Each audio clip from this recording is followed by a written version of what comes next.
My name's Josh. And my name's Brett. Welcome to Hapticast.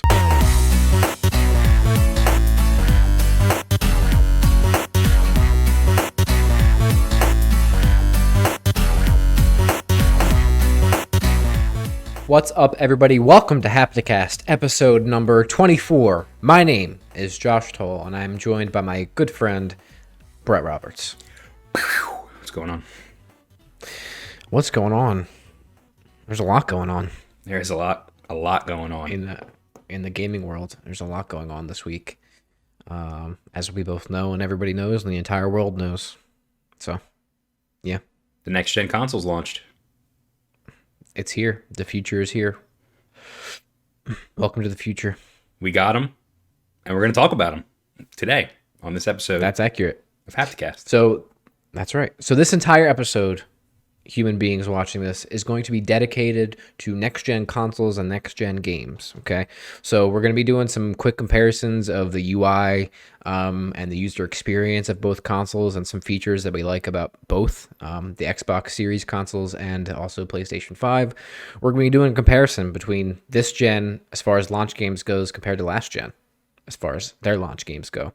We're going to be talking about both companies' approaches, so Microsoft and Sony's Xbox and PlayStation's approaches to next-gen upgrades for their games and getting you the best version of the game that you could be playing on your next-gen consoles.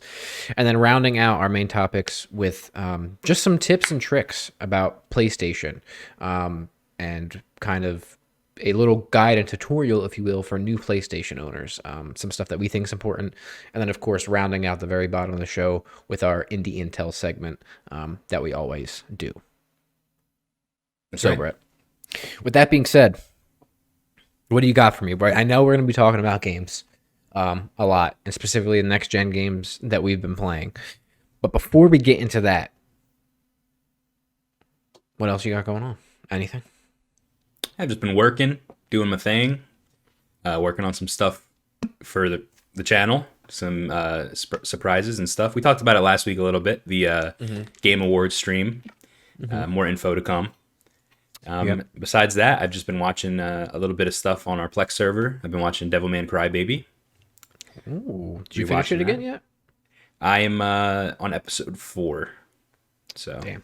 I'm getting there, but it's something I'm just kind of picking up and putting down in between me playing games and sleeping. So Yep.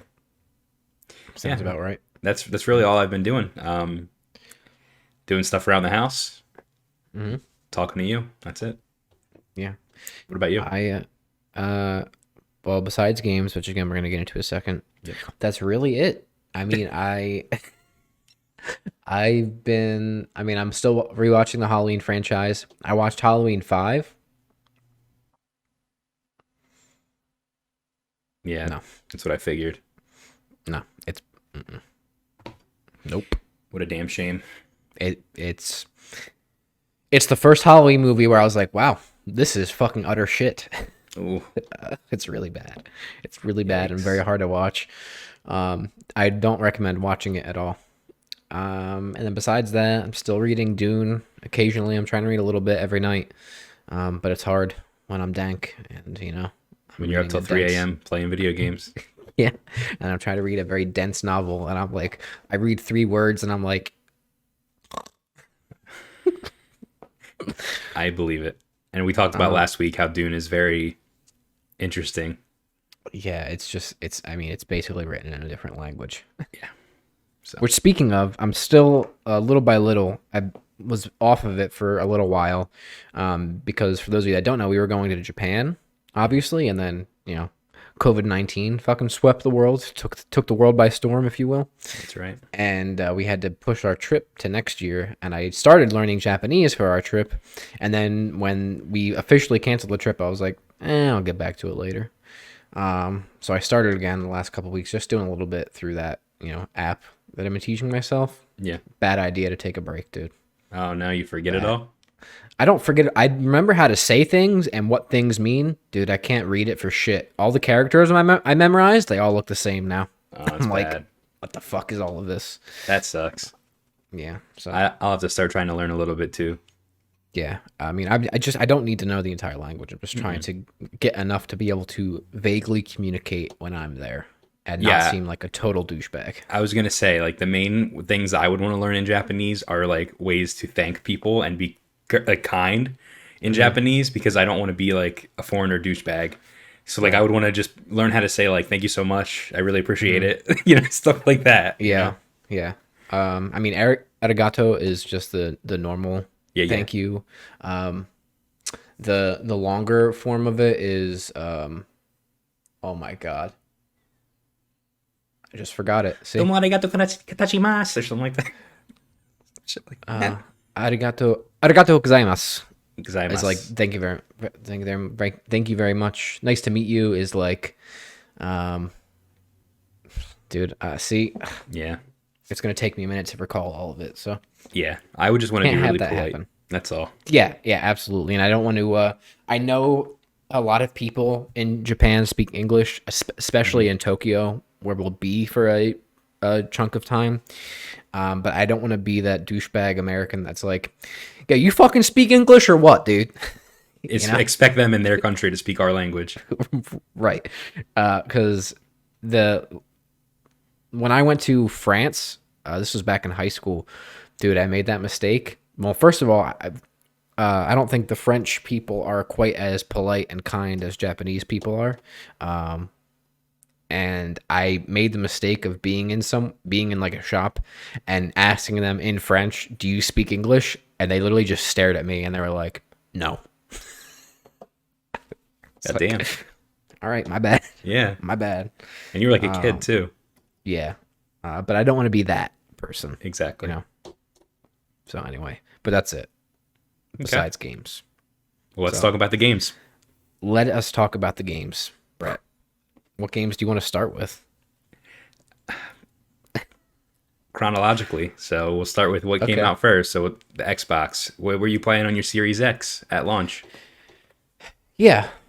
So to preface, obviously, for those of you that don't know, both Brett and I got both next gen consoles. So the Series X, and then Brett got the PS5 disc edition, and I got the digital edition. On the Series X, the first game I played was Doom Eternal.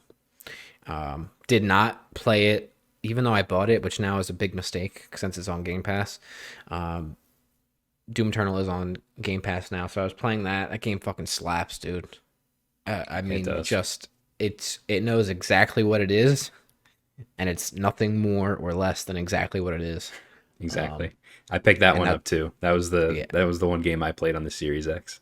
yeah, that's all I need from it. I just need heavy metal playing while I'm just fucking slaying the shit out of fucking demons, and Yeah. that's all that game is. And hey, I was looking in the settings on my library on there, and I don't even think that game is technically Series X enhanced yet, It's not. and it You're runs correct. It's really not. well. Dude, first of all, and we're gonna get into some of the features and stuff in a little bit, but it loads instantaneously. Yeah. It like takes 2 seconds. I don't even know why they even bother having that splash screen up when it loads. Yeah. It should just, well, I know it's not optimized yet for Series X, but it should just fade to black and fade up like a lot of the other games are. Yeah. And it runs like a dream. It looks fucking incredible. Yeah, and that game just slaps hard. It does. All right, what else were you playing on your Series X? I was playing. I just wanted to try out some backwards compatible games just to test out that feature. So I tried Call of Duty Black Ops 1. I loaded that up Oh, just to see how it looked, yeah. how it played or whatever. Because it's fine. That's the one I would be playing zombies on. That's Right. like the for me, Call of Duty Zombies. Like that's the one. The package, yes. Yeah. So I tried that out. More so played Sonic Generations because I know that game had like a 4K update for the Xbox One X. So I figured it would look pretty good on the Series X too, and it did. And the load times were there were like none. And in a game like Sonic where like everything's moving so fast, it's nice that like everything, including the loading screens, is moving fast too. Right. Yeah, so those are like the two big ones. I played a couple more that were on Game Pass. Oh, I played Battlefield 5. and I was not impressed with that game. But I played a couple games in Yeah. multiplayer, and then I was like, oh, it's kind of fun, and I was kicking ass Yeah. actually. So Yeah. The multiplayer, the sandboxy nature of that multiplayer is yeah, I know what we like usually the most about it. yeah, especially like sniping. I remember we were big on sniping, and that's what Yeah. I was doing in this. I had a rifle, and I was just sniping guys. Yeah. Um I mean, besides Doom, I downloaded and played a little bit of Assassin's Creed Valhalla. Mm. It was honestly, it was an impulse buy. I was like, I want something else to test out. None of these backwards compatible games are appealing to me except for Titanfall 2, which I did download, and maybe I'll get around to it this generation finally. How much did you spend on that, if you don't mind me asking? Valhalla? Yeah. It was only 60. Okay. So bad news. It actually has a free upgrade of the Xbox One version, which you could get for like 30 right now, or 40, or like there's like a really big sale. So That's all right. That's sorry. fine. But anyway, It's okay. At least it wasn't 70, which doesn't yeah, matter. and you got it digitally too. This was the Right. disc. So Right. So I bought that, right? And as we know, a lot of the conversation around these console launches are making sure that you have a TV that is going to give you the most out of them, right? Yep. First of all, if your TV supports HDMI 2.1 instead of 2.0, 2.1 allows it to go to 120 hertz for the refresh rate, so higher frame rates.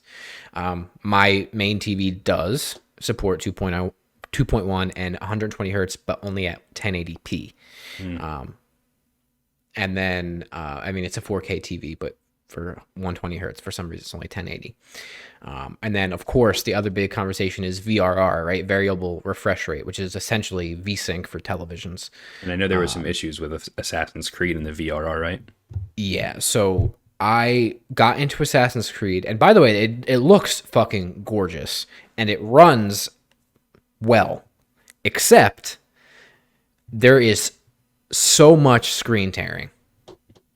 Not so much in gameplay, but every time you go into a conversation or there's a cutscene or some type of cinematic, or you actually run into like a new area, or travel into a new area, there's a lot of screen tearing. And it's really, really hard to just ignore it and move past it because it happens so frequently. Damn. And this is because of the TV screen, right? Your monitor not matching the frame rate that's being put out by the game. You know, the issue being that usually, like when you watch a movie or a TV show, right? Usually it's a consistent frame rate. When you play games, unfortunately, you know, games can have variable frame rates. So when every time the frame rate changes, you'll see half frames or whatever, which will cause screen tearing and shit like that. So that is what is happening, and it's really hard to get past. So I'm actually considering just not for that game, but in general, getting a new TV that supports some form of VRR or G-Sync, V-Sync, whatever it is, out of anticipation of some other games this gen having that issue. It's not a bad idea. You could take your other TV and throw that in your office or your bedroom, and Right, but the problem is I have a 55-inch 4K TV that I used for a year in my office right now too. oh no. So if I got this would go to my bedroom, and then I would have a 65-inch TV in here. And I don't need all those TVs, you know what I mean? So Yeah. I don't know. You need another 4K TV? Jesus Christ, man. Yeah. So we'll see. I feel like that's more so just an Ubisoft thing and something that they should probably patch rather than me have to rush out to buy and get a new TV. Yeah, absolutely. But Anything else on Xbox? not on Xbox, no. It's literally just those two games because those came out. That came out. We got that Tuesday, right? Or the console came out Tuesday. Console launched on Tuesday. Yeah, you didn't get yours until Wednesday, unfortunately, That's right. because GameStop is bad. But I got to tell you, Josh, although I got mine on Wednesday, I didn't play much of it because on Friday I got something else. I know you got it on Thursday, and that's the PlayStation 5. That is correct. Wow. I can't even. Wow is a good word. And we're PlayStation fanboys. Listen, like there's no secret here. That's just how it is. Yeah. But wow. Yeah. Let me tell you something about the PlayStation 5 before we talk about the games that we're playing for them. It might be recency bias. It might be the fact that I'm a shill, or a cuck, or a fanboy, if you will. But the PS5 is a beautiful, gorgeous console that I absolutely love. It's not without flaw, obviously, but I mean, it might be my favorite console that I've ever owned thus far. That's fair. It could be recency bias, but Could be, but we'll get in again. Our first main topic is going to be talking about the UI and features, but I'm just saying the package, the presentation, how it feels to experience that console and games on it feels very next gen to me. more so than the Xbox for sure. Oh, absolutely. For sure. But with that being said, before we get into more of that, so I know we've been playing like the same games, but run them down for me. What do you got? All right, so there's three big ones. You got Astros Playroom, you have Spider-Man Miles Morales, Yeah. and you have Demon Souls. Yeah. Those are my personal big three that I've been playing. I've got a big four for you. Okay. Demon Souls, Miles Morales, I know what the fourth one is. Astros Playroom, Bug Snacks. fucking Bug Snacks, baby. Yeah. I haven't played it yet. Dude, I only played probably like an hour of Bug Snacks or so, because the first night I got the console, on when it launched on Thursday, I like just jumped around a little bit to each game that I had. I played the most of Demon Souls, obviously, which makes me want to fucking die. But I played about an hour of Bug Snacks. Dude, it is so fucking funny. I mean, the game is very simple, right? It is, like you said, it's literally just Pokemon Snap. Okay? Yeah. That is the game. But I imagine the pitch for this game being like, all right, what if we make a game, right? And it's just Pokemon Snap, but it's a fucking meme at the same time. Nice. Every name, every word, the name of all the species, characters, how they talk, what happens, literally catching the bugs, feeding them to people on their arms, turning into the fucking fruits or the food or whatever the snack is that fucking Bug Snack was. Dude, it's ridiculous. And not only that, but love it. You have an all-star voice acting cast for no reason other than why the fuck insane. not. It's insane. And it seems like they were literally directed. They're like, we want you to read this in the most ridiculous way possible and not act. Because I don't know how you could read some of those names and not be like, this is fucking stupid. Let me ask you, does it play like like you said, it's funny. Is it like a Justin Roiland game, like a Trover? Is it like that? That is exactly the way that it comes across. Okay. That is exactly. I don't think it's not as maybe on the nose as that, but the way that it's presented is very that, because it's just so absurd, and it's literally like, like some episodes of Rick and Morty where it's like, I don't know, we gotta go get the Grumbo, just name the Flungus and fucking Chip Chop. Like it's ridiculous, dude. It's just ridiculous. Gotcha. Yeah. So those are your four. I only have three. I haven't played Bug Snacks yet. So Right. But we both platinumed Playroom, Astros Playroom. yeah, and I have to say, man, what a delight Astros Playroom was. If you're a fan of PlayStation, like that's a must play. It is such a nice love letter to PlayStation. I haven't always been super tapped into the PlayStation ecosystem, but I know we both have owned every PlayStation console, and been ingrained in PlayStation for a while. So to play that game and then get, in it you get those artifacts or whatever, and to see some of the peripherals and things that they included with that, like that I knew existed but completely forgot about, was awesome. And every time you would get a new one, you're like, oh shit, I forgot that fucking stupid ass thing was a thing, and it's great. Yeah, not only that, but also when you're playing the game, the levels are inspired by PlayStation. The little tightropes are PlayStation 1 controller cords. There's PlayStation symbol flowers. You'll see the little robots, and each one is like a different character from a PlayStation franchise. You have Kratos, Aloy. Like it was just, even like Resident Evil was in there. Like just classic games were in there. It was really cool to see that. Yeah, it had the thing that stands out to me most about the game is that it has such a robust and like locked in design philosophy behind every part of it. And I'm not saying it's like the biggest technical showcase visually, right? It shows off the hardware and specifically the controller very well, right? Like it's a proof of concept, essentially. It's a very long and well designed proof of concept for the DualSense controller, Yeah. right? But it is designed so well. First of all, it's a good game fundamentally. Like it's just a fun platformer little thing, right? But it's designed so well with all of that PlayStation stuff in there that it is an absolute delight to play. Yeah, I agree. And like it was so fun and so good that like even going back and getting those last couple of trophies after I beat the game didn't feel like a chore, especially with the feature that you can go on the PlayStation 5 and like look at the challenges and stuff. But just it wasn't a big deal. You know what I mean? I liked playing it. So yeah, what a delight. And that studio, wow. I think they're called Team Asobi. Axios. Oh yeah, Asobi. You're right. Yeah, I think. I don't want to. yeah. I could be wrong. Team Asobi. Yeah, I mean, so they're a subset of SIE Japan, but yeah, Team Asobi. They are awesome, and they worked on. I've told you this multiple times. Astrobot Rescue Mission for PSVR. It's literally the same exact game as Astros Playroom, but in VR. So you'll be like in the middle of the level, and you have to like rotate yourself around and look around to see where he can travel around you. But it's cool to see like how they took that concept, because Astrobot Rescue Mission actually did really well review wise.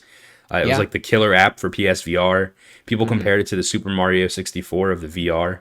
Yeah. So it's cool that we finally get to play it like not VR. You know what I mean? Yeah. And they also did the Playroom for PlayStation 4, which was a camera proof of concept like demo type of thing for the PlayStation camera. Right. And even that was charming and cool. But you know, Astro, the main character, wasn't a thing yet. So I think honestly, Josh, Astro's got some mascot energy. So I agree with you. I know Christian was mentioning it to us the other day, and I know specifically his podcast, Say Before Quitting, they talked about it. And I have to agree. It feels like now is the right time, because the point that Christian made was that like PlayStation doesn't have a mascot really. You know, you think of Xbox, it's Master Chief. Yeah. Right? Maybe for PlayStation it should be Astrobot. I don't know. I'd be down for it. I'm just saying. Yeah. But yeah, that game is awesome, and I mean, from the beginning, I just ear to ear, just a big fucking stupid smile on my face the entire time as I playing that, because that, man, I mean, we listened to people for months talk about the DualSense controller for months. To have it in your hand and experience all of the haptics in it and the triggers and the 3D rumble that they have inside of it, it's just insane, dude. It's very much like the Joy-Con, but on crack. Yeah. Because you know the Joy-Con has the rumble? Right. I did not expect that. I knew that the PS4 DualSense or PS5 DualSense had the triggers, but I didn't know it had that HD rumble thing or 3D rumble, whatever you want to call it, that the Joy-Con had. Because even in Miles, like you'll be on the subway in the intro scene, and you can actually feel like the subway on the tracks, like the gunk that the subway has. You can feel it in your hands. It's nuts. It is nuts. And when you get, so there's the Venom powers in Miles, which I guess we'll talk about that game next. There's the Venom powers with like the electric and stuff like that. Yeah. As you unlock more powers, dude, you're holding the controller. You can feel like electricity surrounds Miles, dude. You can feel like it feels like little just lines of electricity like encompassed in your hands. And then in New Game Plus, you get this like explosion ability with the electric.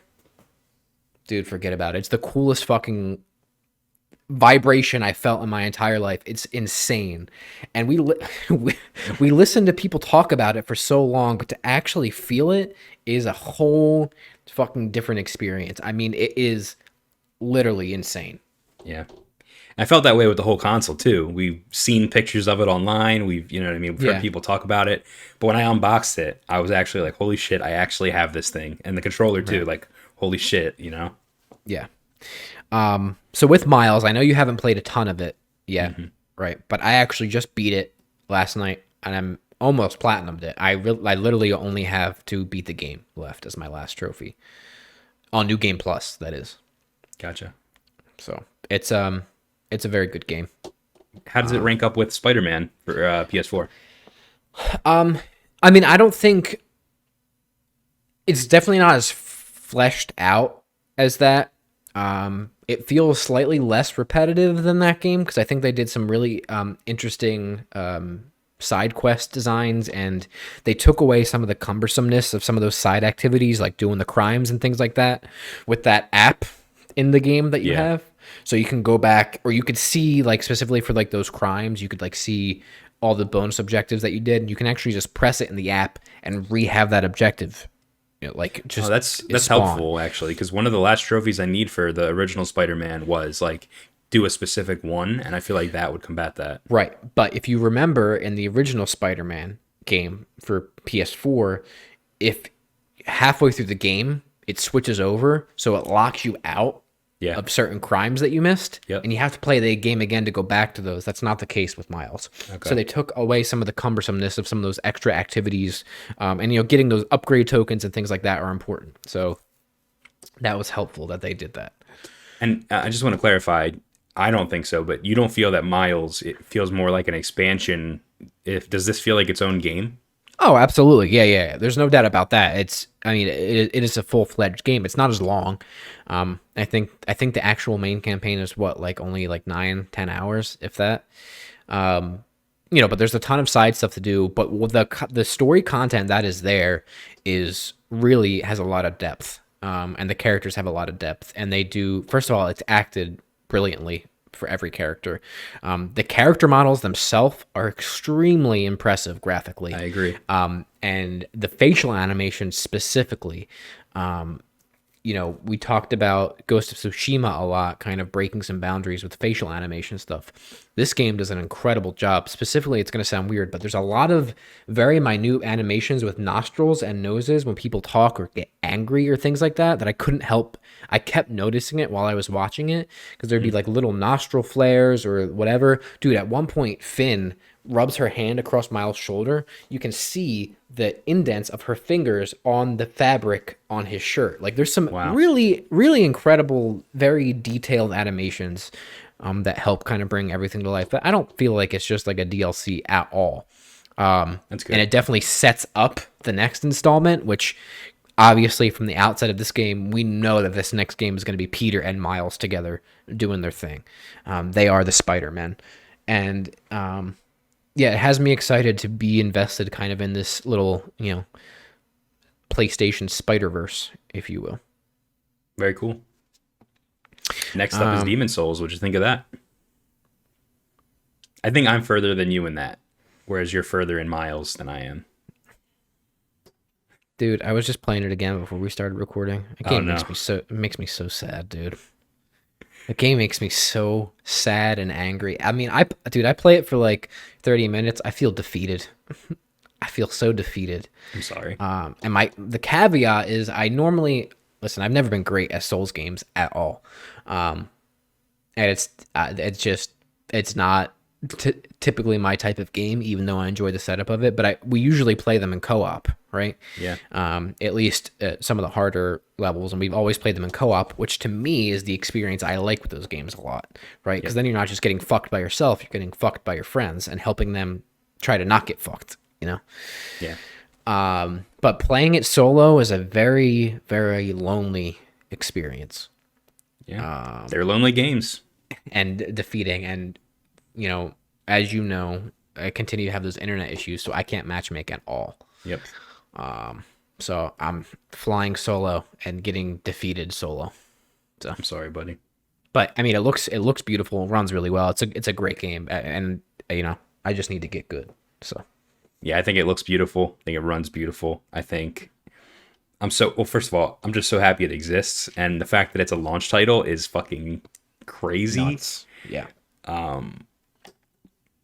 They did some cool changes because I did play the original. I didn't beat it, but I'm actually at the point now where I was when I originally played it. So everything from this point on is all new. Yeah. I just can't believe that it's a thing. I just can't believe that it happened and then it's a launch title. Can't believe that it's Blue Point, which, by the way, kudos to them for every fucking game they do. Yeah. There's a rumor that they're going to be acquired by Sony, which would be huge. It would be huge. So, yeah, man, Yeah. I'm loving it. I love it. So that was it. We went through all of them, right? Or am I missing something? Yeah, Okay. that's it. Yeah. So great games. But why don't we skedaddle right here into our first topic? Okay. Bartholomew the Wise, as your character is called in Demon Souls, right? Something like that. It's Bartholomew, yeah. Yeah. The Unchained. Yeah. Let's talk about some of these features for these next gen consoles that we have. Let's compare and contrast them a little bit about what is being offered and maybe what we like versus what we don't like with the actual, just the consoles themselves and the system UI, things like that. Okay. What do you got? What do you think? Where do you want to start here? Just like before, let's start with the Xbox since it came out first. Okay. So we'll talk about like the dashboard or the UI first, because that's the first thing that stands out to me. I turn the console on and that's what's there. It's unchanged from the Xbox One. It's a little more rounded, but that's about it. Yeah, that's really it. It is snappier, which is more of a hardware thing, you know? It is fast. Yeah. Because I know with my original, I had the Xbox One X, and I don't know if it was because the Xbox One was originally designed with so much bloat and shit on it that every Don iteration of the, yeah, thanks Don Metric, every version of the Xbox One after that kind of suffered, and maybe they could like kind of start from scratch with this new console. I don't know if that's why, but every Xbox One I've owned has had like a really laggy dashboard. Absolutely. You know? And I like, so it's a little more rounded, so it's a little cleaner looking. They added now the animated backgrounds to the actual dashboard itself, so there's no themes yet. I mean, for either console, but specifically for Xbox, there's no themes yet besides just changing the color. But they have animated backgrounds, and they seem to have integrated like the store and the My Games and Apps thing into the actual overall system UI rather than maybe being separate apps. I mean, maybe they are still separate apps, but it runs and is really snappy, like it's very seamless. Yeah. That's all I have to say about the Xbox. Do you want to talk about the PlayStation now to compare, or do you want to just keep running down the Xbox features? Let's just run through the Xbox first, and then we'll swap over. Okay. I guess. So I mean, that's the dashboard, the UI, all the user interface, all of that's unchanged. Yep. But really, where the next gen, I guess, experiences with the Xbox is the load times. Yep. With games, and power. obviously the visual fidelity and the power. But I mean, you load. There's no load times. Essentially, they're basically non-existent. That's right. The games just literally load. Like, we were talking about Doom earlier, Doom Eternal. Like, that game just loads so quickly. I was talking about a backwards compatible title, Sonic Generations. It's just so quick and so snappy. Yeah. You know? And then you look at a game like Assassin's Creed, which is open world, huge game. I mean, instantaneously it loads. And the other cool thing that I tried is the quick resume, which, full disclosure, I did have it crash a couple of times, or games crashed when I tried to use that feature. I know it's something that they'll update and work out. So for example, I had Doom Eternal and Assassin's Creed Valhalla running at the same time, right? I was in Doom Eternal. Okay, playing it, finished the level. I was like, cool, just going to stop here, put it on pause, open up the menu, switched over to Valhalla. I was back in the open world in Valhalla within 2 seconds. That's nuts. To go from one game to a completely different open world game, mind you, instantaneously is really insane. And when I mean instantaneous, I mean it's like immediate. I think it takes longer for my TV. My TV I have the LG thing, so it has that like auto game detect thing or whatever. Yeah. I think it takes longer for my TV to do that auto game response than it does for the actual console to switch over the game itself. Wow. Which is insane.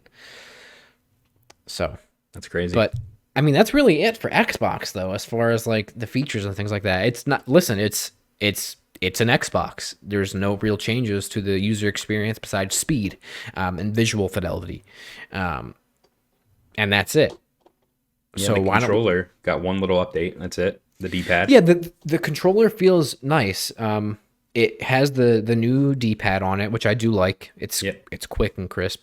It has a little bit maybe of like a refined grip on the actual controller itself agree. than Yeah. than the previous controller, and the finish feels a little bit different. It feels good, grippy. But yeah, it feels very good. Like even if your hands are sweating, that stuff that is not gonna fling out of your hands at all.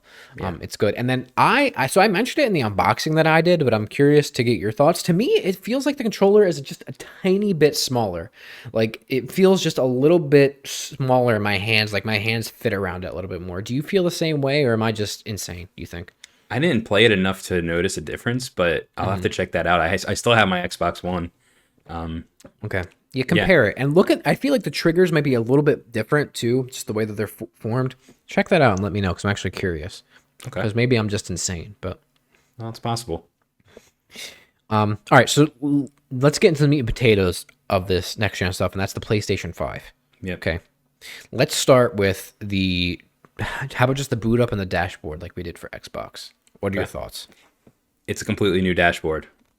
It's a completely new experience. I think that the way they separated the games and the media apps is done really well. At the top left, I think it is. It actually has like another menu where it's like games, media.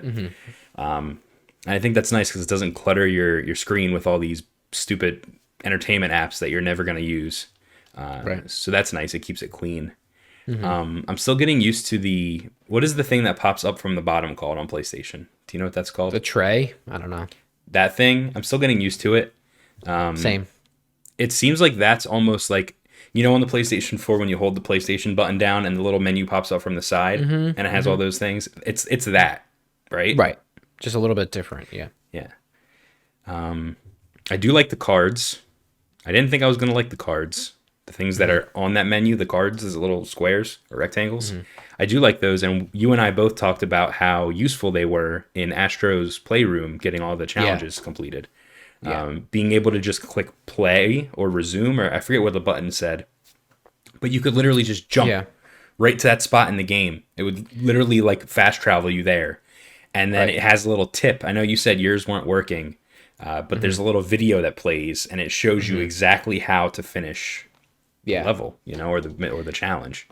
Yeah. So. And I feel like in general with the PlayStation, there was a lot of things that they showcased where I was like, that's cool. I'm probably not going to use it at all though. Yeah.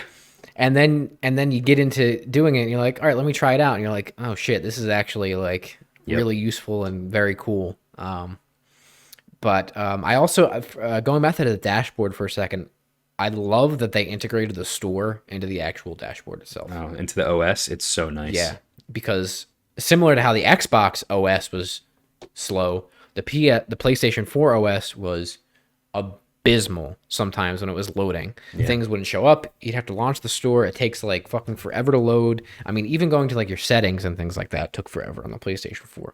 So they've kind of streamlined and integrated all of it now. Absolutely. And I do want to like play devil's advocate here because it is nice and it's sleek and it's modern and it's clean looking as well. However, it's kind of bare bones, and I don't know if that's because there's not a lot of PS5 games out, but it's backwards compatible with PS4. That's, you know what I mean? So like there's a lot of things you could download and buy on the PlayStation 5, and I feel like their store is just kind of bare bones right now. Yeah, for sure. And I think to the detriment of both consoles as far as from a customization standpoint, neither supports themes right now, which seems less odd for the Xbox, but really odd for the PlayStation 5 since that was a really big part of the PS4 experience. And thinking back to the last generation, I don't know if PS4 had themes at launch. I don't remember. But I guess I could get maybe why the PS5 doesn't have them at launch. Whatever game you're on kind of changes the theme, which is cool. Like it's visually like pleasing. It's, it's nice, clean to look at. But to me, that seems a little strange that there's no themes or anything for the PlayStation 5 specifically. I'm sure they'll add it, but same thing with not being able to put your games into folders like you could on PS4, which was not a feature at the launch of the PS4 and something they added, but it seems weird to have had that and now go back to not having it. Yeah, I mean, it seems as if the PS5's whole interface was designed with themes not in mind. Yeah, I don't think they really. Honestly, I don't know if we ever will see themes. the Switch has been out for several years, and we thought that was going to have themes, and all they have is the white one and the dark one. So, Yeah, I mean, listen, it's not a huge deal. It's just like a little customization thing. oh yeah, listen, I love themes because the music, But, it would change the whole music of the dashboard. right, But it right. seems like with the PS5, like you said, the themes are basically just the game. When you hover over the game, the whole thing changes, the music plays. So I Yeah. think that just might be what they're going to be doing, which kind of sucks. It's fine. And it also seems like they really want you to use the library system tray type thing for your games more so instead. Which, by the way, it's nice that they added that you can sort it between what's downloaded. You can sort, between the different types of games that you have, your PlayStation Plus games, all that stuff. And the fact that, like the Xbox, when you plug in an external hard drive, it just reads it immediately and organizes it for you, which is nice. Very nice. What else? Going back, so that system tray thing again, we talked about the activities, which are great. I have two issues with the system tray stuff. What's that? One is the way that the trophies come up. I wish. So they have a couple of trophies right on the bottom, and it seems like to me it is the trophies that you're either A, closest to completing, or B, are relevant to the part in the game that you are at. The level or something, yeah. Right. It seems like that's what it populates with. I would like it if they had something in that system tray where I could view all the trophies for the game so I don't have to go out of the game to look at the trophies and then come back to it. Right. So I want to be able to pull up all of them. That's actually one of my complaints about it is that you can customize that icon, the row of icons there, but you cannot add a trophy one. Right. Which is the first thing I looked for, actually. Yeah, you have to I actually have a hard time finding the trophies. You have to go back to the actual dashboard and go to your profile. You can click on your profile in the bot. You can add your profile to the bottom and then click on it, and then it'll have trophies on there. But it still takes you completely out of it. Yeah, I don't like that. So I wish, and maybe they'll add it, but I really wish they had it on the bottom there. Yeah. So I could do that. The other thing I don't like is the game-based thing. Yeah, what is that? So they have incorporated. So there is a whole separate screen for your friends and things like that. Oh, There's you're right. a separate That's party what screen. it is. But the game base has parties that you've been in, recent parties, and then all the way at the bottom of it, it has the friends that are online. Yeah. First of all, if you want to incorporate those together, fine. Can we switch them, please? Yeah. And can we remove all of the parties I've been a part of? Get that the fuck out of here. I don't want that. It's almost like a Discord feature. I'm I don't want that on here, please. It creates a room instead of a party chat. Because what happened was you were online and I wanted to chat with you. I don't even know if you knew I did this. I joined a chat between me, you, and Christian because I clicked on it. I did know that you did that. And I was like, what the fuck is going on? Yeah. It didn't invite you guys, I don't think. No, it just notified me that you were in there. It's so fucking And then I weird. went and joined it, and I was like, I guess he wants to chat, and you weren't in there, and I was like, all right, he was confused like I was, because I did the same thing. Yeah. I did the same thing when I got it, and Christian did the same thing because him and I jumped into that party with all three of us when he got the console, and it's just I don't like that. That needs to be overhauled. It's a little confusing and it's not super user friendly. Yeah, we either have to get used to it or they have to overhaul it. I don't know what's gonna come first, but I'm assuming we're probably just gonna have to get used to it, but that's fine. yeah. But besides that, I mean, I don't really have an issue with anything else. It's super snappy. That SSD is fucking doing all the work. Yeah. Super and quick, just like the Xbox. Yeah, it's great. And the load times are non-existent. I actually want to say that my load times are a little bit quicker on the PS5 than they have been on the Xbox. From my experience. Well, that could also but I'm also playing PS5 games. Exactly. And Xbox ain't got games, so I'm playing, Yeah. You know what I'm saying? 100%. That's exactly what I was going to say. Yeah. So they might not, the games I'm playing on Xbox probably not optimized. Yeah. Not a UI feature or a console feature, but the controller, the DualSense itself. Yes. You mentioned it at the top of the pod. We talked about how awesome it was, but I just can't, stress enough how cool the DualSense is. It's so cool. Yeah, I mean that is the DualSense is the most next gen feeling thing about that console, and I want to compare and contrast a little bit more between the two of them and saying the Xbox is great, it is powerful, no doubt about it. The Series X is a powerful console, but the Series X feels much like a step up, right? An upgrade, whereas the PlayStation 5 feels like a next generation, Yep. if that makes sense. And there's multiple reasons why that's the case. Number one, the OS is completely different on the PS5, whereas the Xbox, it's the same. Also, the games, they didn't give us any next-gen games at launch that actually make you feel like you're playing a next-gen console. Right. At least exclusive ones. Right. PlayStation, they put Astros Playroom on there. We mentioned this earlier when we were talking privately on PlayStation. Astros Playroom is a great showcase of what the console can do. Why couldn't it's the Xbox? Killer app. It's a killer app. Why couldn't Xbox make a game like that? A little demo, you know? They have so many franchises and properties they own that they could do that. They have Gears. They have Halo. They have all of the Rare properties. You know what I mean? Like they have so much they can work with. They should have done something. Yeah. But yeah, I mean that controller is the beginning and end of the argument for next gen. I mean, it is, and all of these people that are like, you shouldn't be buying a PS5 right now, or like or they're saying that the controller is a gimmick. If you think the controller and the triggers are a gimmick, you haven't fucking used the controller. Yeah. Okay? It's not a gimmick. You know what was a gimmick that was something similar, but not nearly as advanced, but something similar? Was the fucking Joy-Cons on the Switch. Yeah. That HD Rumble is a gimmick. No one uses it. No one uses it. No one uses it. Every single game that is a PS5 launch title has some sort of utilization of the specifics in that controller. Yeah.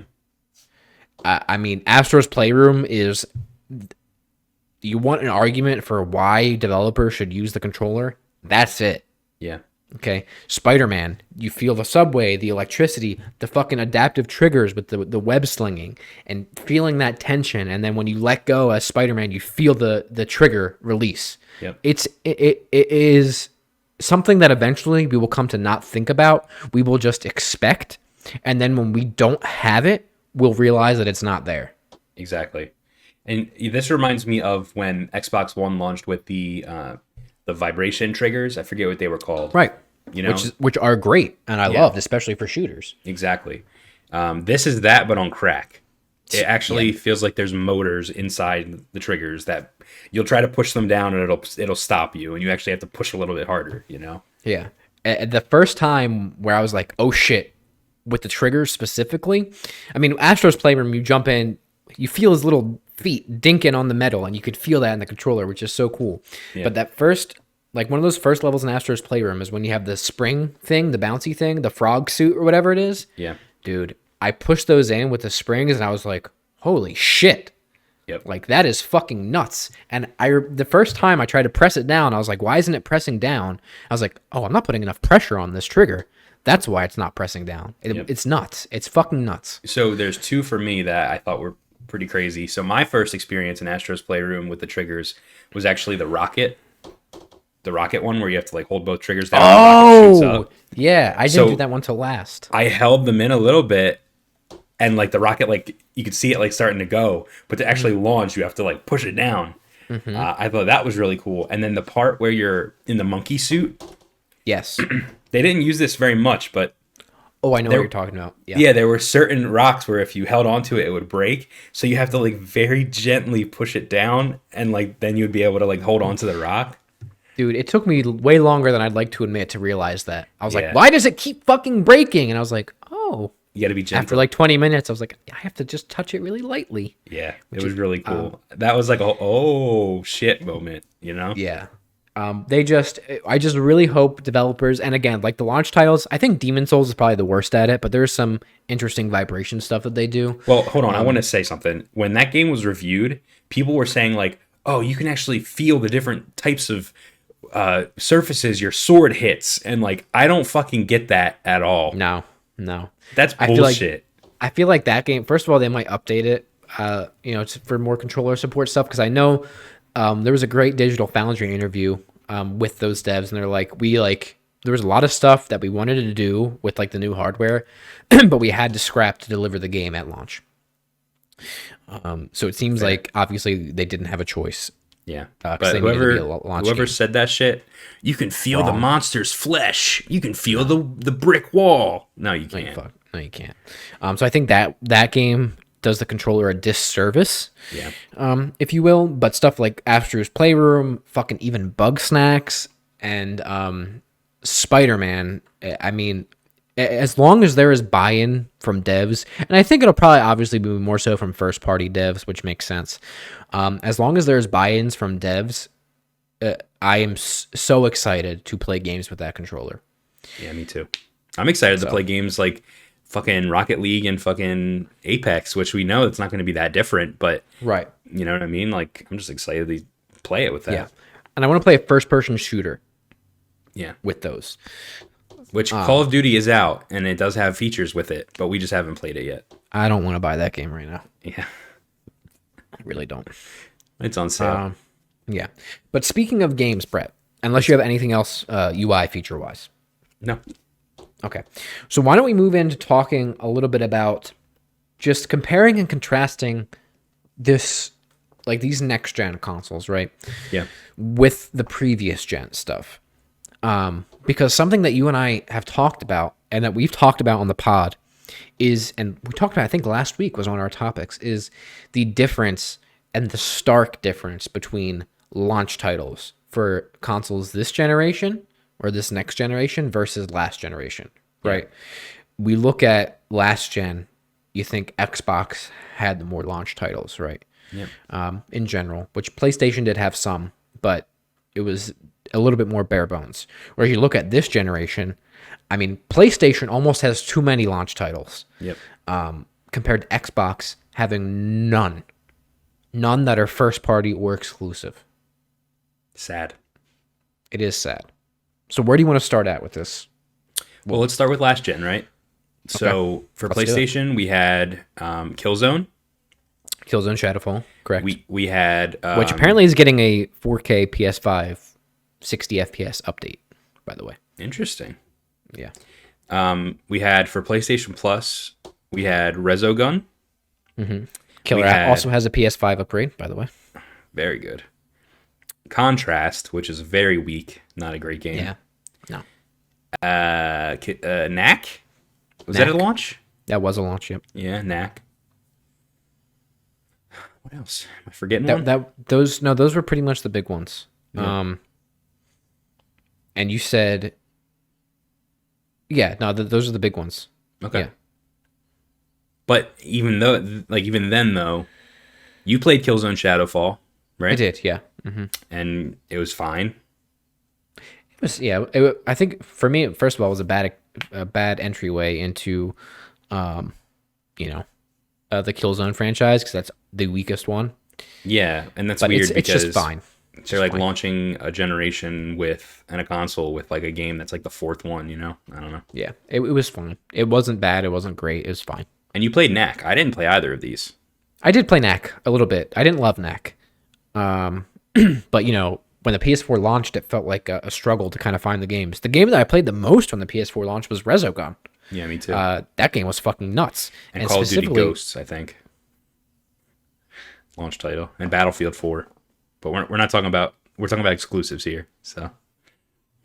He's dead. Ladies and gentlemen, Call of Duty Ghosts killed him. He's a ghost. Dude, that game fucking sucks. That is the worst Call of Duty game.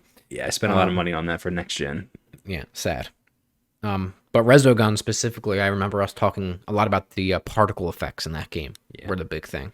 And Housemarque is a great studio. But I think Knack was supposed to show off like the rendering capabilities of the PlayStation 4, and like Resogun was like the particle effects, you know? Yeah. So both did their job, but not full-fledged first-party experiences, I guess. Nothing crazy.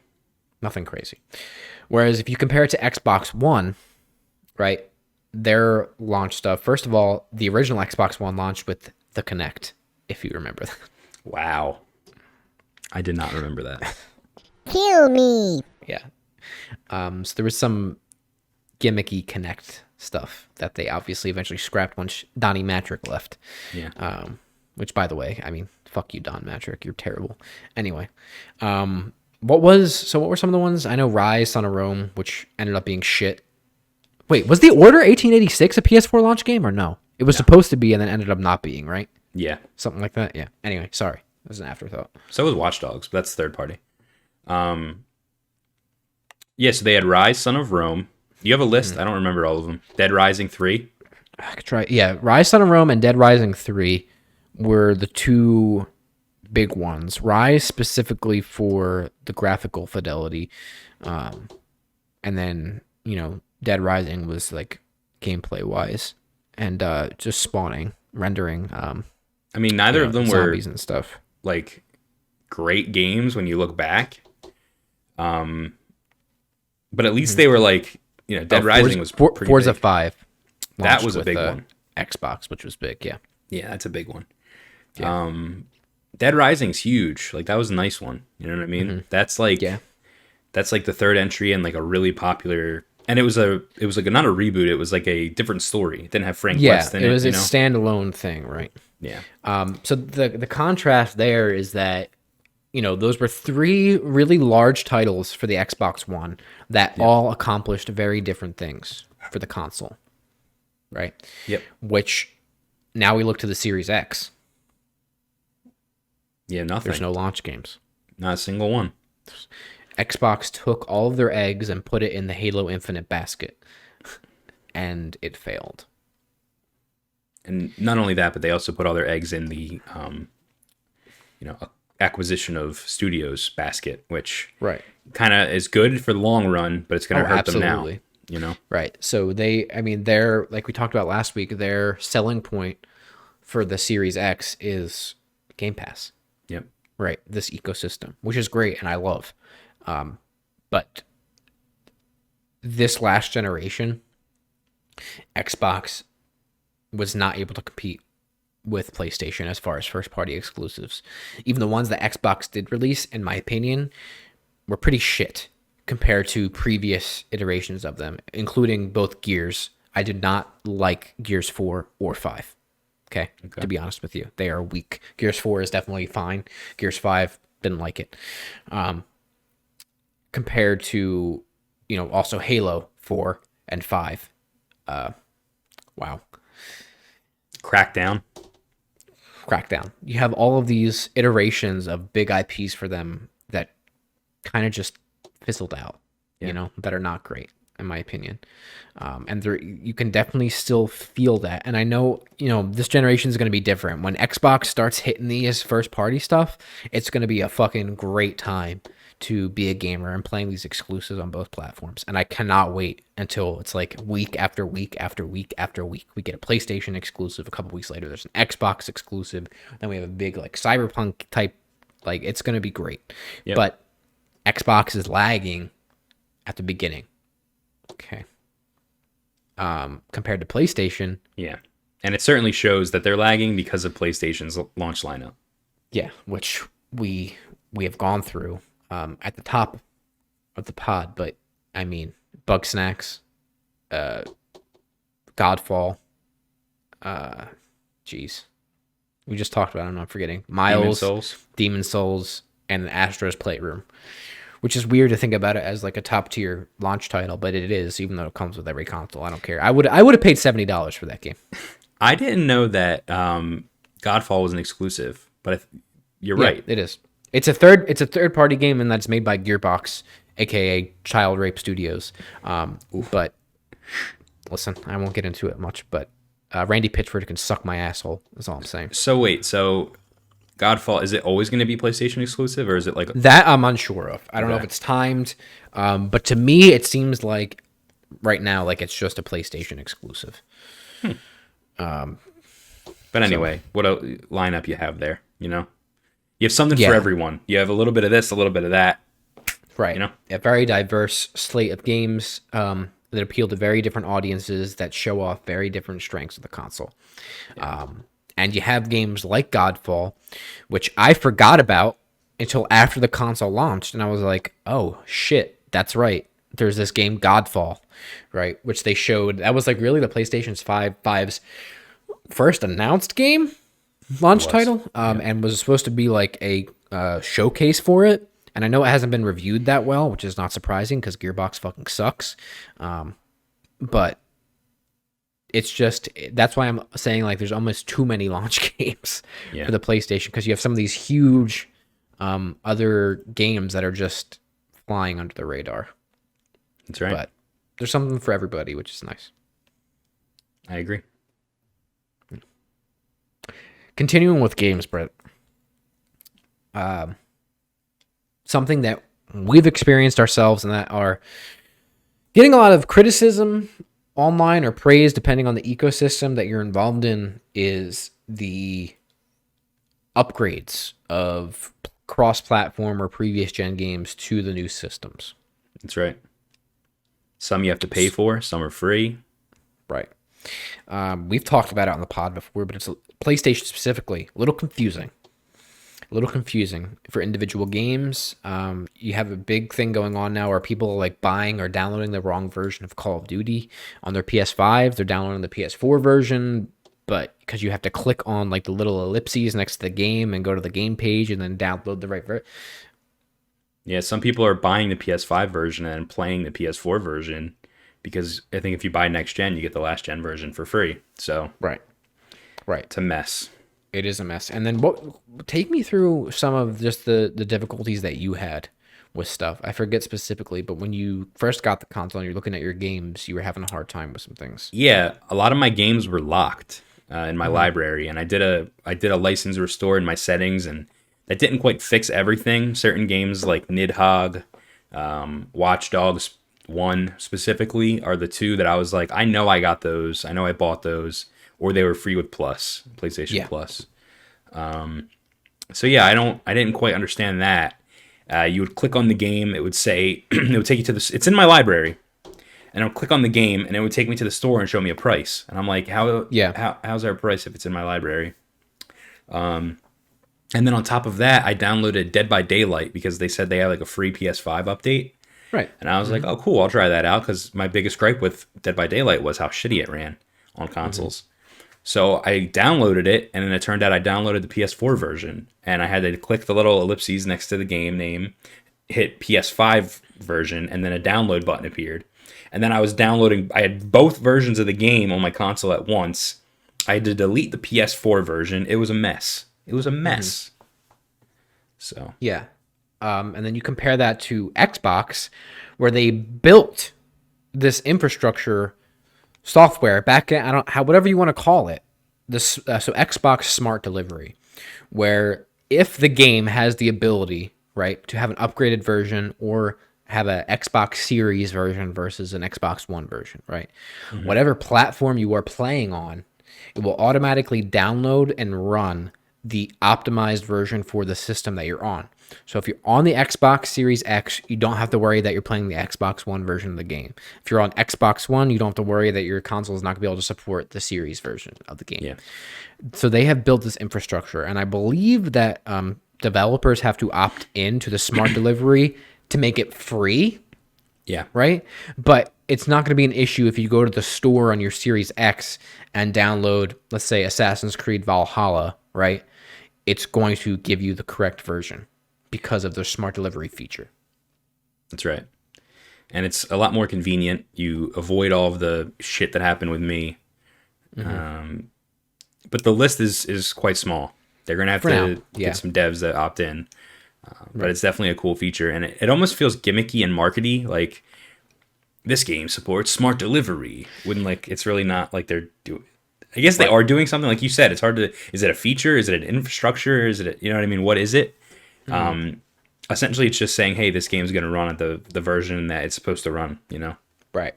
But it's nice that there's something there for that, and then you won't get that like weird messaging / confusion from devs, similar to like that whole Spider-Man stuff that we've talked about. Exactly. How it's just very confusing about, okay, what version of the game do I need to buy to get this X, Y, and Z? I want the PS5. Like it's kind of removes some of that confusion. Absolutely. With it.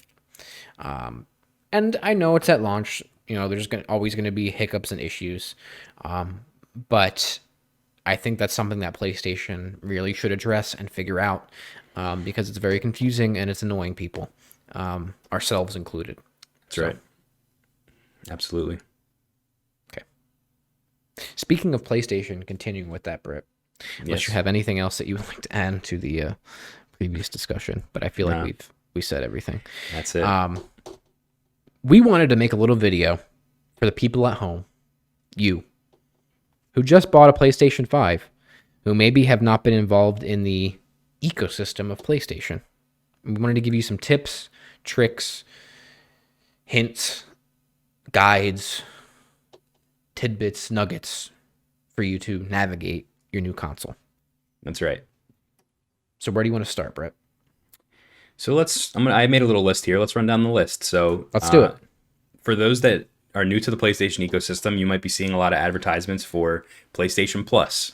It's a subscription-based system where you basically pay a couple bucks a month and you get access to online and you can play multiplayer games. Now, that might be what you like. That's all you think it is, but there's a lot more to PlayStation Plus than just being able to play games online with your friends. That's right. So, number one is the free games. Yes.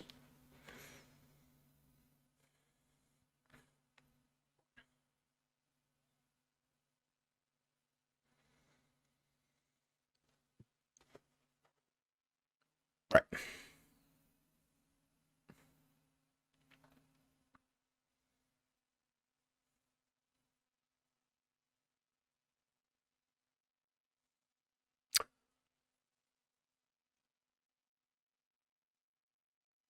Deathloop?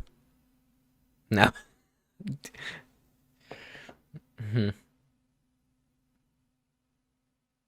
February. That's right. So there's also the PlayStation Plus collection, Josh. Yes. Do you want to explain what the PlayStation Plus collection is? I certainly do, Brett. The PlayStation Plus collection is basically some of the best hits from PlayStation 4.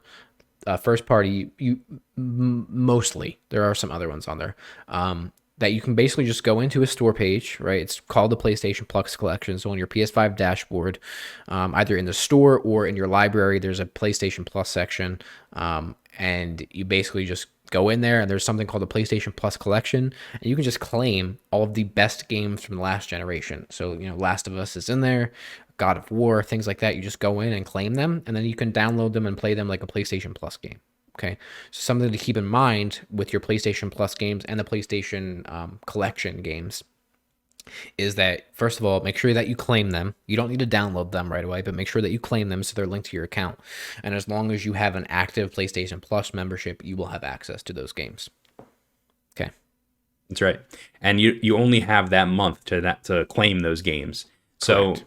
don't think that you could just be like, oh, I'm gonna go back and get Bug Snacks in a few months. It's not gonna be there anymore. But if you claim it and add it to your account, like Josh said, you could download it from the PlayStation Store whenever you want. So I recommend every month, at least once a month, go on there, check what games are on the PlayStation Plus free game section, claim them to your account. And same goes for the PlayStation Plus collection. As of right now, we're not really sure when or how often they're going to be adding games to that. So, stay tuned for that information. We really don't have anything on that yet. Right. But just claim them. Claim them. Yeah. Yeah.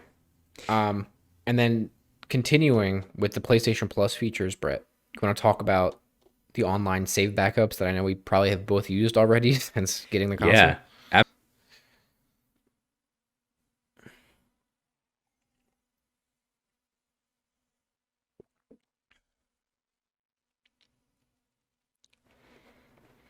$250 megabytes. Yeah, something like that. Or gigabytes. Or 16. I'm going to look it up. You keep talking.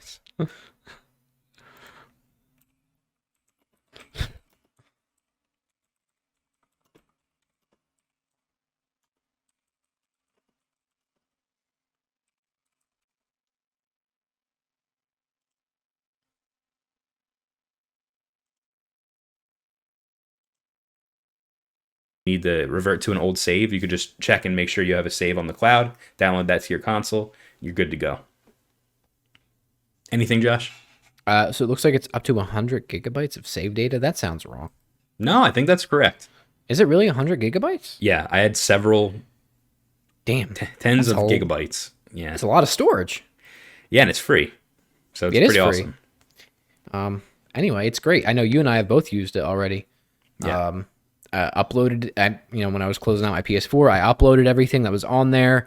I left some games on my PlayStation 4. I transferred some over to an extended hard drive, and then I just put that hard drive on my PS4, and then I went in to my cloud, and I clicked boop, boop, boop, boop, boop. All of these games are on my hard drive. I want these saves downloaded. Done.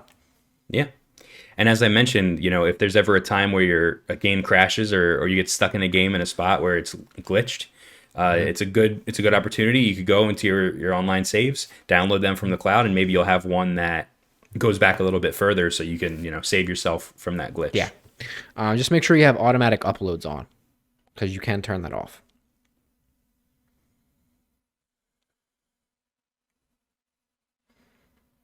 Mm-hmm. No. Lead in, Josh, to the next thing, which is rest mode. Yes. If you actually have automatic uploads on for your cloud saves, it'll automatically do that in rest mode. Yes. So, good feature to have. Now, what is rest mode? Josh, yes, I was we are the kings of rest mode. Us? Us. What is rest mode? Rest mode is something that you should always use and never not use. If you're using a PlayStation console, I want you to always put your console into rest mode. And if you don't, you're bad. And here's why you should do it. Okay? Listen. Rest mode. When you put your PlayStation 4 or 5 into rest mode, your PlayStation console into rest mode, here's what it allows you to do. First of all, it will auto-update games in the background as long as you have it ticked on if your console is in rest mode. Okay? So let's say I'm playing Demon Souls, for example, right? I have the game open running on my console, whatever, or it's closed, but it's on my console. I have automatic downloads for updates on. Put my console into rest mode. Oop, 3 a.m. There's an update. Guess what's going to happen at 3 a.m.? It's going to download the update for the game and it's going to be ready to go. So the next morning when I go to play that game, it's there. You know what happens if I don't have it in rest mode, right? Then I got to turn on my console, and then it's going to be like, oh, hey, there's an update for this game. Oh, now I got to download it. Guess what? Now I can't play until it downloads. Okay? So automatic downloads is the best thing. For the PlayStation 4 specifically, and I don't know about this for PlayStation 5, to be honest with you, but it downloads games quicker on PlayStation 4. So PlayStation 4's wireless card is abysmal. We know this already. Okay? If you put it into rest mode, that game is going to download probably 4 times faster than it would if not in rest mode. Is the same thing with PS5 or no? Do you know that, actually? Yeah. I know. Yeah. So that might not matter as much. But on the PlayStation 4, yes. But PlayStation 5, I don't know. Also, when you put your console into rest mode, it will give power to the USB ports in there for you to charge your controllers, headset, whatever it might be. We're using the 3D PS dual Pulse. That's it. The Pulse headsets for PlayStation 5 right now. Okay. And you can have the power, okay, to the USB ports in rest mode go forever or up to 3 hours or 2 hours or 1 hour. Which I think that forever feature is something new that was not on PlayStation 4 because I looked. So you can output power and you can charge your stuff without having to worry about your console being on or plug them into like wall outlets or whatever it might be. Okay. The other thing, and the last most important thing, at least that I can think of, is that if you're playing a game, right, and you're done playing for the night, you pause it, you save it, whatever it might be, you put your console into rest mode. Guess what happens the next time you turn on your console from rest mode? You don't have to boot up the game again. You don't have to boot up your console again. You don't have to sit there. Now, PlayStation 5, they're pretty quick anyway, but imagine just turning it on and being right back where you left off in literally less than 2 seconds. That's it. That's right. Exactly where you were. Am I missing anything for rest mode, Brett, or is that pretty much it? So to clarify, should people put their PlayStation console into rest mode? Yeah. We actually have several videos for you.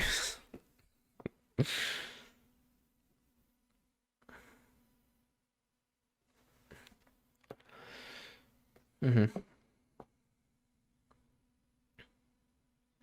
Mm-hmm. That's true. Yeah. Trophies, big too. We didn't put that on there, but trophies. Oh, we just talking about PlayStation. I just meant in general. You don't need PlayStation Plus for trophies, but I agree.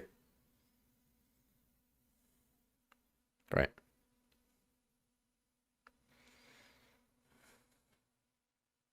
That's right.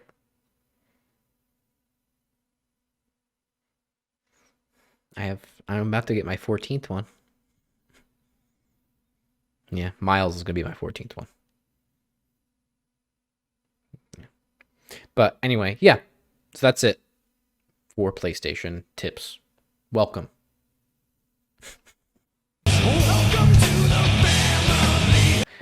Yes, good song. Good song. Very good. Okay, Brett, to round out the pod this week, as we do every week. I like that little noise you made. It's quite crisp in my ears. Indie Intel. A segment where we talk about up-and-coming indie games, games that we think that you should support, made by smaller teams, smaller developers, and are therefore classified as independent games. This week, Brett, we are talking about a game called Chainmonsters.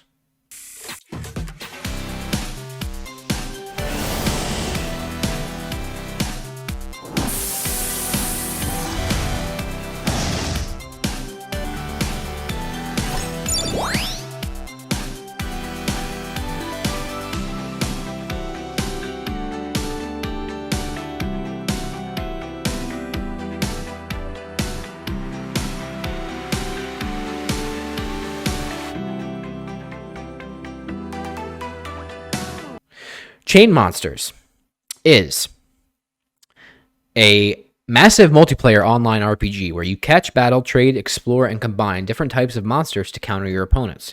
Gameplay centers around a new and improved battle system, the cross-platform multiplayer, which allows you to connect with your friends and venture across the game world and Korra together. Chainmonsters is the beautiful marriage of developer favorites, Game Boy and SNES video games, connected with real-time multiplayer and a high-bit Studio Ghibli-inspired art style.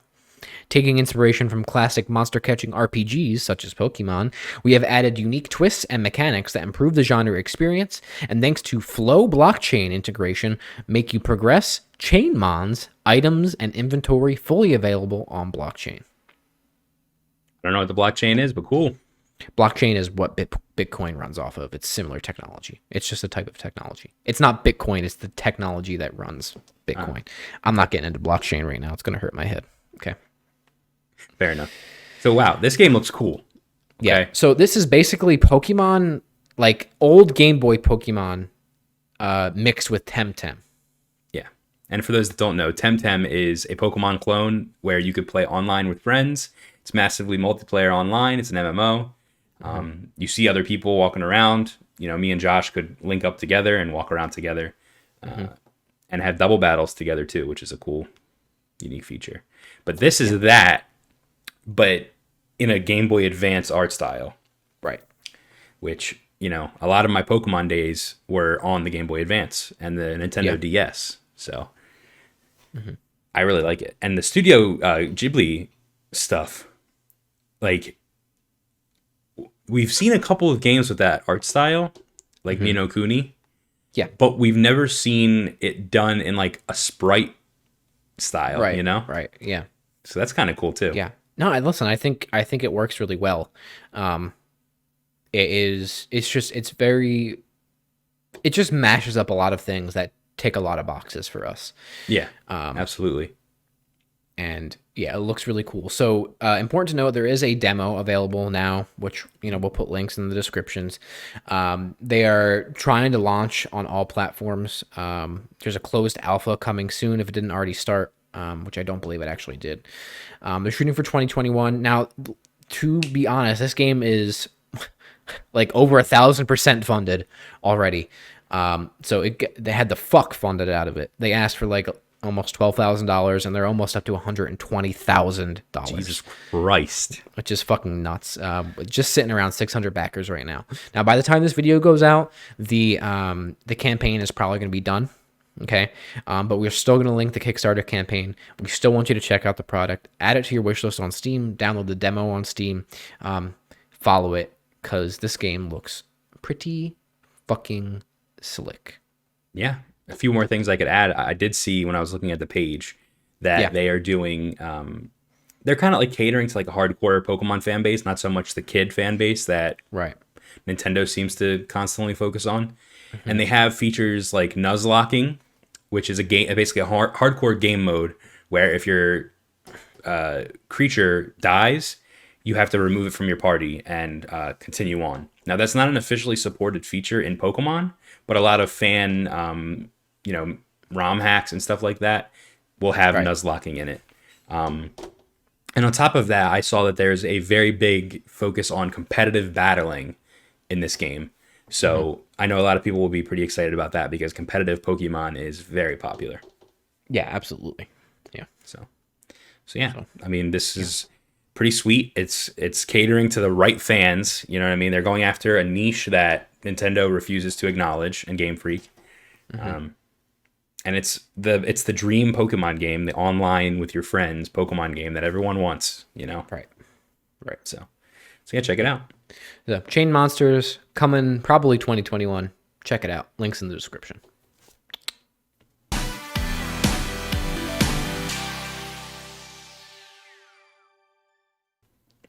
All right, Brett. That's another week. That's another week. And Josh, I got to tell you, I love doing this. Love sitting here and talking to you for the pod, but I got a PlayStation 5 back there that's calling my name, my friend. I see it.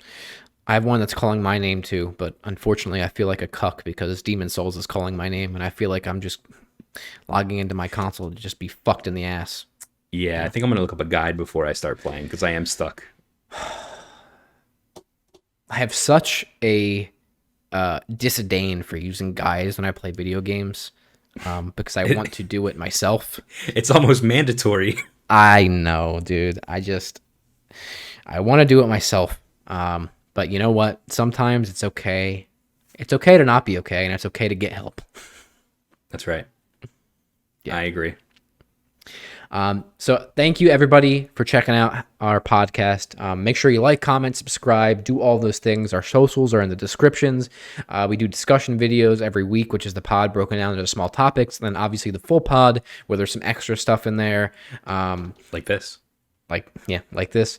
So if you made it this far, especially, please subscribe. We really appreciate it. It supports us a lot.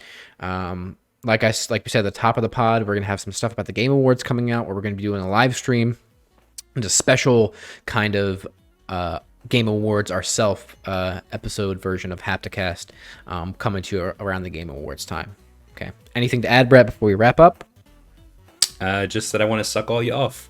Thanks for watching. Okay, there you go. Thanks, everybody. See ya. See ya. Hey, everybody. Thanks for checking out this episode of Hapticast. Make sure to check out some of our previous episodes and some of our discussion videos as well by clicking somewhere around my head. And also, like, comment, and subscribe.